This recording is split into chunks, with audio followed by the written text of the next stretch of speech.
What's up? So if you are a salesperson or you want to get better at sales, this is the video for you. For those of you guys who don't know who I am, my name is Javi Chavez, and for the last 3 years, I have scaled 5 different brands to 7 or 8 figures in revenue, generating tens of millions of dollars for all of our brands here at Pineda Company. I have trained hundreds of salespeople over the last 3 years. Prior to that, I've been in sales 11 years now, so I have a lot of experience across various different industries. The reason why I made this video specifically was earlier today, I was revamping our team sales script, going through our sales training, and I realized that there's a lot of stuff that we do that I think would be valuable for everybody else. So I've created this sales framework. This is the same sales framework that we use through our discovery, our pitch, our close, and this can be applicable to anybody regardless of your industry, B2B, B2C, and I know this is gonna be valuable for you. So again, if you want to scale up or this is your first entry into sales, get your pen and paper out. I think this is gonna be super valuable for you. And if it isn't, let me know in the comments. Thanks guys, let's get into it. So before I get into the training, these are just some core things that salespeople should know, just some overarching thoughts and things that I try to do on every sales call. Number one, understand that your product or service actually solves problems and be sold on the product or service. The biggest mistake that I see with salespeople are they work for companies and they don't believe in the thing that they're selling. If you don't believe in your product and service and that it's actually helping people, quit, find another job. You want to come work for me? We're hiring.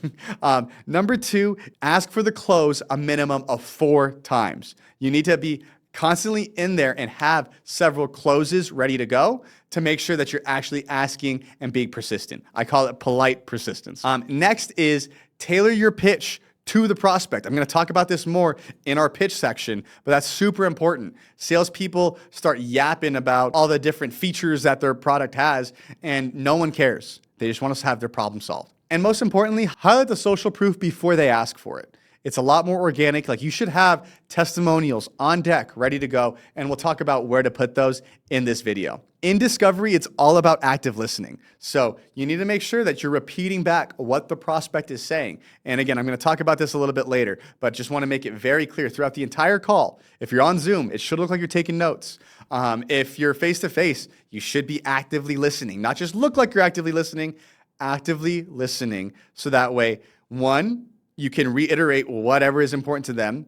And two, in the off chance that you don't close your deal, now you have all the notes. I know for me personally as a salesperson and after hiring and training, almost probably hundreds of salespeople at this point, I can honestly say that salespeople are the most disorganized group of people, and it just is what it is. We're good talkers, we're not good note takers.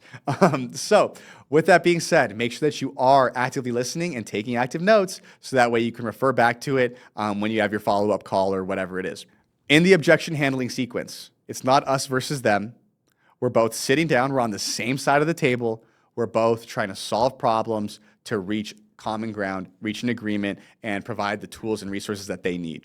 Let's make that very clear. It's not overcoming objections, we're both on the same team, we're overcoming a problem together. And I think that's super important when it comes to just selling and the ethics of selling. And last, make sure that you are just creating urgency. I see so many people go through a presentation, but they don't have anything to actually tie the prospect down. And we're going to talk about in discovery how to ask certain questions to uncover that. But just make sure that whether it be a deadline for them to make a decision, some sort of commitment, some sort of tie down, that's going to be super important. And the last thing before we jump into the whole training is end every call with a commitment. Either hopefully you're getting the sale and we're moving on and we're going to onboard them, we're going to do whatever we do. But if we can't, we need some sort of commitment for a decision, whether that be, hey, they're committing to a call within 48 hours. They're committing to never talking to us again. Because at the end of the day, a maybe is worse than a no.